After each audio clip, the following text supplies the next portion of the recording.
हम अपना करने जा रहे हैं डिसोल्यूशन का पार्ट थर्ड। ठीक है, जैसे मैंने देखो पिछले सेकंड पार्ट में बताया था कि उसमें हमने क्या करा था। एक मैंने जो चीज़ क्या बताई थी, क्रेडिटर्स या लायबिलिटी को जब हम एसेट से कंपनसेट कर रहे होते हैं तो हम क्या करते हैं, कोई भी एंट्री पास नहीं करते हैं फुल सेटलमेंट में अगर कर रहे हों हम। ठीक है, तो यही चीज़ का आज हमने सीखना है कि क्या सीखेंगे आज हम, treatment when creditors to cover assets of firm with journal. मतलब जर्नल एंट्री के साथ अभी सीखेंगे, कुछ केसेस है मेरे पास। तो हम क्या कर रहे हैं, अभी ट्रीटमेंट सीख रहे हैं जब क्रेडिटर्स हमारे एसेट ले लेते हैं, मतलब हमारी लायबिलिटी को हम एसेट दे के कंपनसेट कर देते हैं, तो हम उसके बारे में पढ़ेंगे। तो मैंने क्या बताया था, जब भी क्रेडिटर्स को हम एसेट दे के क्या कर देते हैं, कंपनसेट कर देते हैं, किस में, फुल सेटलमेंट में, मतलब अब कुछ लेना देना बाकी नहीं है। तो जब हमारे पास हम फुल सेटलमेंट में कर देते हैं तो हम कोई भी एंट्री पास नहीं करते, नो एंट्री। ठीक है, हम कोई भी एंट्री पास नहीं करते हैं। क्लियर। अब मेरे पास केसेस है 3। अब इन 3 केस से क्या हो जाएगा, तुझे क्लियर हो जाएगा कि मैं क्या समझाना चाहती हूँ। अब पहला हम केस देखते हैं। इसमें क्या है, creditors of 50,000 took over furniture of 70,000 in full settlement. यहाँ पे देख फुल सेटलमेंट लिखा है। ठीक है, 50,000 के क्रेडिटर्स थे, मतलब हमने किसी को 50,000 देने थे, उसने हमारी 70,000 की फर्नीचर ले लिया, समझ गई, एंड इन फुल सेटलमेंट। और मतलब बातचीत करने के बाद, मतलब हमने कह दिया ठीक है अब 70,000 का फर्नीचर ले लो हमारा। जब ये फुल सेटलमेंट में चीज़ हो गई है, क्रेडिटर्स को हमने एसेट से फुल्ली कंपनसेट करके फुल सेटलमेंट में दे दिया है, तो हम कोई भी एंट्री पास नहीं करेंगे, नो एंट्री। ठीक है, सेकंड केस आता है, creditors of 50,000 taken over furniture of 70,000। इस बार क्या है, 50,000 के जो क्रेडिटर्स हैं जिनको हमने 50,000 देने थे, उनको 70,000 का फर्नीचर तो दिया है and balance paid us in cash. मतलब अब देख क्या है सिनेरियो, तू और मैं है, मैंने तेरे को 50,000 रुपये देने हैं, पर तूने क्या करा, मेरे से मेरे 70,000 की एसेट ले ली, और फिर मैंने कहा ठीक है मेरे को बैलेंस पे कर दे जो मेरा बचा है। मैंने तेरे को 50,000 देने थे, तूने मेरे से 70,000 का फर्नीचर लिया, तो बैलेंस कितना बचा, 20,000 का। तो 20,000 तूने मुझे कैश में वापस करनी है, समझ गई। तो उसी की हम यहाँ पे क्या देखते हैं, पोस्टिंग देखते हैं, मैं क्या समझाना चाह रही हूँ। तो पहले तो मैंने क्या बताया, रियलाइजेशन अकाउंट तो हमने बनाना ही होता, क्योंकि डिसोल्यूशन में मेन पार्ट किसका है, रियलाइजेशन अकाउंट का। तो रियलाइजेशन अकाउंट में यहाँ पे क्या है, balance paid us in cash, हमें पैसा मिला है ना, हमें पैसा मिला है। अब मैंने क्या सिखाया था, जब भी पैसा मिलता है तो इस साइड, जब पैसा जाता है तो इस साइड, जब पैसा मिलता है तो क्रेडिट साइड, जब पैसा जाता है तो डेबिट साइड, यही होता था ना। तो जब पैसा हमें, अब क्या हो रहा है, balance paid us in cash, मतलब हमें मिल रहा है पैसा। अब जब हमें पैसा मिल रहा है तो हम इस साइड लिखेंगे बाय कैश, कैश नहीं लिखते कभी भी। ठीक है, क्या लिखते हैं, बैंक या फिर पार्टनर का नाम, तो मैं क्या लिखूँगी, बाय बैंक या कैश। अब देख यहाँ पे कैश मिल रहा है अगर, तभी सिर्फ इसी केस में कैश आएगा, वरना कैश नहीं आता। ठीक है, और बैलेंस पेड अस आ गया अगर, तब भी हम बैंक लिखेंगे, कैश नहीं लिखेंगे, अनटिल एंड अनलेस क्वेश्चन में गिवन हो कैश में पे कर रहा है। तो बाय कैश, कैश से आ रहा था तो मैंने बाय कैश लिख दिया। और कितना आएगा बैलेंस, 70,000 या 50,000 में से कोई अमाउंट नहीं आएगा। कितना आएगा हमारा, 20,000 आएगा।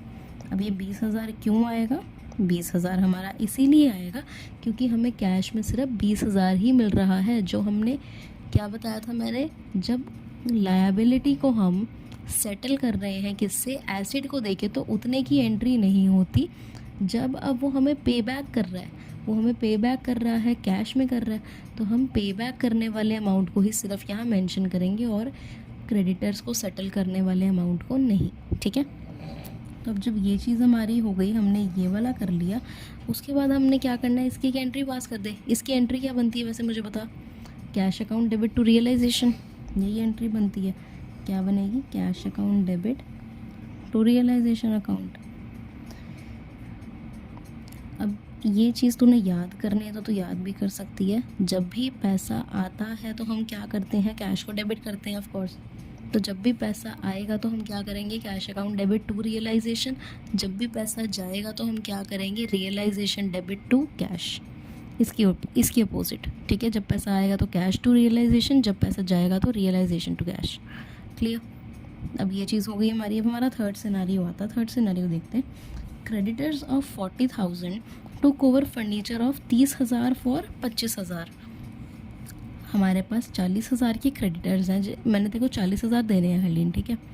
अब क्या है, तूने मेरे से क्या ले लिया, 30,000 का मेरे पास कोई फर्नीचर था, तूने कितने में लिया, 25,000 में। मेरे को वो फर्नीचर कितने का था उससे लेना देना नहीं है। मुझे किससे लेना देना है, सिर्फ कि तूने मेरे से कितने में लिया या मैंने तेरे को कितने में दिया, ठीक है। सिर्फ मुझे उससे लेना देना, मुझे और इससे किसी से लेना देना नहीं है कि मेरा कितना भी था, मेरा कितने का भी 1 करोड़ का ही 1 लाख का ही क्यों ना हो, मेरे को उससे लेना देना नहीं। जितने का मैं तेरे को दे रही हूँ या जितने का तू मुझे जितने पैसे दे रही है मुझे उससे लेना देना है। अब creditors of 40,000 to cover furniture of 25,000 and balance paid through cash. अब देख, तू 40,000 की क्रेडिटर है मेरी, मैंने तेरे को 40,000 रुपये देने हैं। मैं तेरे को 25,000 का फर्नीचर अब दे देती हूँ, ठीक है। 25,000 का फर्नीचर दे देती हूँ। बाकी मैं क्या कहती हूँ, बैलेंस पेड थ्रू कैश। अब क्वेश्चन में समझ कि बैलेंस तेरे को मिल रहा है तो पे कर रही है। मैंने तेरे को 40,000 देने थे, पर मैंने कहा हरलीन अभी तो ना 25,000 का मेरा ये फर्नीचर पकड़, बाकी का बैलेंस मैं तुझे देती हूँ। तो मैं दूंगी ना तेरे को, मेरे यहाँ से जाएगा, मेरे को मिलेगा तो नहीं, मेरे को देना है। अब जब तक हमारी लायबिलिटी हम सेटल कर रहे थे फर्नीचर से, मतलब एसिड से, मतलब 40,000 की हमारी लायबिलिटी थी, उसमें से 25,000 कि तो मैंने तेरे को फर्नीचर दे दिया, तो बचा कितना, 15,000। तो इस 15,000 से ही मेरी एंट्री होगी। ये 25,000 से मुझे लेना देना अब नहीं है। क्यों? क्योंकि मैंने क्या करा, जो मेरी लायबिलिटी थी ना, मैंने उसको सेटल कर दिया एसिड से, ठीक है। एसिड दे के इतनी लायबिलिटी को मैंने 25,000 तक की लायबिलिटी को सेटल कर दिया। बाकी जो बचा है वो मेरे को कैश में तेरे को देना है। अब जब कैश में देना तो हम क्या करते हैं, पहले तो रियलाइजेशन अकाउंट होता है हमारा, तो रियलाइजेशन अकाउंट बनाया। अब क्या बताया था मैंने, यहाँ पे हमें जब पैसा मिल रहा होता है तो इस साइड, जब पैसा जा रहा होता है तो इस साइड। अब पैसा जा रहा है मेरे यहाँ से, मुझे देखना है फॉर्म के पॉइंट ऑफ व्यू से, तो मैं तेरे को भी कितना पैसा दूँगी, 15,000 तुझे और दूँगी। तो इसमें लिखूँगी मैं टू कैश, ठीक है। यहाँ पे कैश लिखा है सिर्फ इसीलिए कैश का नाम आया, तो टू कैश और कितना, 15,000, ठीक है। अब इसकी एंट्री बता, इसकी एंट्री क्या होएगी, realisation account debit to cash account, यही होगी ना। और इसमें अमाउंट क्या आएगा मेरा, सिर्फ 15,000। जितने का बैलेंसिंग हम दे रहे होते हैं कैश में या बैंक के थ्रू, सिर्फ उसको मेंशन करते हैं। पर जब तक हम क्रेडिटर्स या अपने कोई भी लायबिलिटी एसेट से सेटल कर रहे होते हैं तो उसे हम मेंशन नहीं करते, ना हम किसी अकाउंट में दिखाते हैं, ना हम उसकी जर्नल एंट्री करते हैं। अब ये चीज़ तो समझ आ गई। अब ये अगर कोई क्वेश्चन में बोले कि पार्टनर जो है, पार्टनर ले लेता है ये मशीनरी, तो पार्टनर एक अलग है। पार्टनर तुम्हारी कोई एक्सटर्नल लायबिलिटी नहीं है, ठीक है। पार्टनर तुम्हारी कोई एक्सटर्नल लायबिलिटी नहीं है, पार्टनर एक पार्ट ही है आपकी फर्म का। इस करके उसको हम एज्यूम नहीं करते इस तरीके में क्रेडिटर में, ठीक है। लायबिलिटी में उसे एज्यूम नहीं करा जाता। तो आई होप ये 3 केस से मैंने बड़े अच्छे से ये वाला क्लियर करने का कोशिश करा। अब ये चीज़ हमारी ये 3 केस अच्छे से कर लेगी ना, इससे बाहर नहीं जाता। ये मोस्ट केस है, बस यही होते हैं, इतने, इससे ज़्यादा नहीं आएंगे। बाकी अब मैं क्या करती हूँ, क्वेश्चन दिखाती हूँ। क्वेश्चन स्टार्ट करते हैं हम अपना। क्वेश्चन हम करेंगे, मैं तब तक ना तेरे को दिखाती हूँ, एक थोड़ा सा मैं कर भी देती हूँ हल्का बहुत। अब मेरे पास क्वेश्चन है, यहाँ पे है Ashish and Kanwar partner sharing profits and losses in the ratio 3:2। तो मैंने यहाँ पे 3:2 ये चीज़ इतनी लिख दी। फिर मेरे पास क्या है, बैलेंस शीट है। बैलेंस शीट में क्या है, मैंने देखा ट्रेड क्रेडिटर्स है, EPF है, मिसेस आशीष लोन मतलब वाइफ का लोन है, कनव का भी लोन है, कनव मतलब पार्टनर है तो पार्टनर का लोन है, WCR है, IFR है, कैपिटल है, bank stock, debtors, furniture, plant, investment. ये profit and loss, profit and loss account अगर इस साइड है तो ये मेरा क्या हुआ, डेबिट बैलेंस, और डेबिट बैलेंस मेरा लॉस होता है। इसके आगे मैं एक बार पढ़ने से पहले सिर्फ मैं क्या देखूंगी कि मुझे बनाना क्या है, मुझे बनाना है रियलाइजेशन। तो जब मेरे को पता लग गया मैंने रियलाइजेशन बनाना है, तो मुझे किसका काम कुछ नहीं करना, WCR से कुछ लेना देना नहीं है। क्यों? क्योंकि WCR पार्टनर्स कैपिटल में क्या होता है, डिस्ट्रीब्यूट होता है, और अनटिल एंड अनलेस मैं पार्टनर्स कैपिटल नहीं बना रही तो मुझे ये मेंशन करने की ज़रूरत नहीं है रियलाइजेशन अकाउंट में। तो WCR तो हमने छोड़ ही दिया, नहीं आएगा। कैपिटल्स नहीं आती, कैपिटल पार्टनर्स में आती, पार्टनर कैपिटल में आती है। बैंक नहीं आएगा, बैंक क्यों नहीं आएगा? क्योंकि वो बैंक अकाउंट में आता है, इस समय तो कोई लेना देना है नहीं रियलाइजेशन में। उसके बाद हमारा क्या बचता है? प्रॉफिट एंड लॉस अकाउंट का डेबिट बैलेंस, जो कि लॉस है। अब ये लॉस का भी हमें कुछ नहीं करना, क्योंकि हमारा ये पार्टनर्स कैपिटल में डिस्ट्रीब्यूट होता है, रियलाइजेशन में नहीं होता। तो हमारे पास इतनी चीज़ें क्लियर हो गई कि हाँ ये चीज़ें हैं। तो मैं एक बार क्या करती हूँ, 2 मिनट दे मुझे, मैं ट्रांसफ़र करती हूँ। यहाँ देख, यहाँ पे जैसे मेरी लायबिलिटीज़ थी, तो लायबिलिटीज़ में बाय सन्ड्री लायबिलिटीज़ लिखते हैं, यहाँ पे एसेट्स को यहाँ लिखते हैं टू सन्ड्री एसेट्स। तो मैं बस यहाँ पे ट्रांसफ़र कर रही हूँ अमाउंट। उसके बाद में आगे ना ये वाली हम चीज़ें पढ़ेंगे और उसके हिसाब से हम क्वेश्चन करते रहेंगे, ठीक है। Just a moment. तो अब मैंने यहाँ पे क्या कर दिया, ये चीज़ें ट्रांसफ़र कर दी। अब यहाँ पे तो देख सकती है मैंने यहाँ पे क्रेडिटर्स ट्रांसफ़र कर दिए पहले ही। अपना मिसेज ए लोन जो है वो भी ट्रांसफ़र कर दिया, EPF भी कर दिया। कनफ का लोन, अब तू कहेगी कनफ का लोन, कि कनफ का लोन क्यों नहीं ट्रांसफ़र करा, राइट। अब एक चीज़ बता, कनफ के लोन में हम अगर एक चीज़ देखें तो जो कनफ का लोन था ना, अब उसमें क्या था हमारे पास, ये पार्टनर का लोन है। पार्टनर के लोन में देखो मैंने क्या बताया था, बैंक अकाउंट बनाना होता है हमें। बैंक अकाउंट कह रही हूँ, मतलब पार्टनर्स का लोन अकाउंट बनाना होता है। तो अगर मैं कनफ का रफ में लोन अकाउंट बनाती हूँ तो यहाँ पे क्या लिखा, कनफ का लोन कितना है, 35,000। मैं यहाँ पे 35,000 बैलेंस करके, बैलेंस ही लिखते हैं ना, ये करके लिखती हूँ। फिर यहाँ पे टोटलिंग कर दूँ 35,000, ठीक है जी। अब आगे ना अगर तू ये पढ़ेगी भी ना चीज़ें, ये सारे लाइंस पढ़ भी लेगी, तेरे को कहीं नहीं मिलेगा कि हाँ उन्होंने बोला हो कि कनफ के लोन को हमने कम पे करा है, मतलब 35 से 30 पे कर दिया हमने, या फिर हमने इसको फर्नीचर दे दिया, या हमने कुछ दे दिया। एक कुछ भी मेंशन नहीं है यहाँ पे। तू एक बार वीडियो स्टॉप करके चाहे पढ़ भी ले, मेरे को तो पता ही है, इस करके मैं तेरे को समझा रही हूँ। यहाँ पे तो पढ़ ले एक बार वीडियो स्टॉप करके, कहीं पे भी कनफ के लोन के बारे में कोई बात नहीं करी गई। तो जब कोई बात नहीं करी गई तो मैंने क्या बताया था, हम यही एज्यूम करते हैं कि जो कंपनी है, जो फर्म है, उसने अपने बैंक से ऑलरेडी पे कर दिया होगा उसको। अनटिल एंड अनलेस क्वेश्चन में कुछ गिवन नहीं है तो हम क्या एज्यूम करते हैं कि हाँ पूरे का पूरा अमाउंट ही कंपनी ने, या जो फर्म है उसने पे कर दिया है अपने बैंक अकाउंट से। तो यहाँ पे इस करके हमने टू बैंक लिख दिया। अब यहाँ पे कहीं पे भी रियलाइजेशन की बात हुई है, यहाँ पे कहीं पे भी रियलाइजेशन अकाउंट की बात हुई है, आया है रियलाइजेशन अकाउंट? नहीं आया ना। तो इसी करके यहाँ पे ये ट्रांसफ़र वगैरह कुछ नहीं होगा, क्योंकि ये सेटल ऑलरेडी हो चुका है। ये क्या हो गया, सेटल ऑलरेडी हो चुका है आपका, इसी करके यहाँ पे नहीं आएगा, ठीक है। कनफ का लोन मैंने यहाँ पे ट्रांसफ़र नहीं करा, क्योंकि मुझे कोई अब रीपे नहीं करना, उसने कर दिया है, वो जो है फर्म है उसने ऑलरेडी कर दिया है, ठीक है हरलीन। तो इसमें कनफ का लोन नहीं आएगा, जो हमारा रियलाइजेशन है इसमें हम कनफ के लोन को नहीं मेंशन करेंगे, क्योंकि उसके लिए अलग से एक लोन अकाउंट हमारा बनता है, क्लियर। अब जब लोन अकाउंट बनता तो उसी में सब कुछ दिखाएंगे, रफ में या फिर वर्किंग नोट में तो दिखा भी दियो लोन अकाउंट, इसमें नहीं हम यहाँ पे करते हैं ट्रांसफ़र, ठीक है।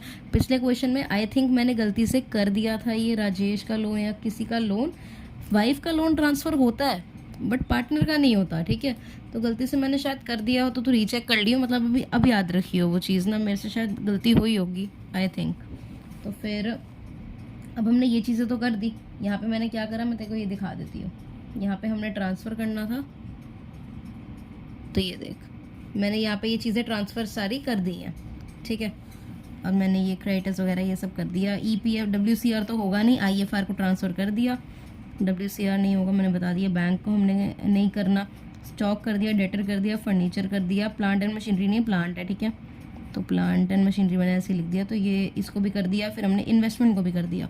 इसकी मैंने यहाँ पे क्या कर दी, टोटलिंग कर दी, अंदर अमाउंट लिख के बाहर एक टोटल बता दिया। अब उसके बाद क्या करते हैं, हम आगे पढ़ना शुरू करते हैं इसे। पहला हमारा क्या पॉइंट है, Ashish agreed to take over furniture at 38,000 and pay off Mrs Ashish loan. पहले एंड से पहले वाली लाइन पढ़ते हैं। आशीष क्या कह रहा है, मैं फर्नीचर ले लेता हूँ कितने में, 38,000 में। तो फर्नीचर कहाँ पे लिखते हैं हम, यहाँ पे।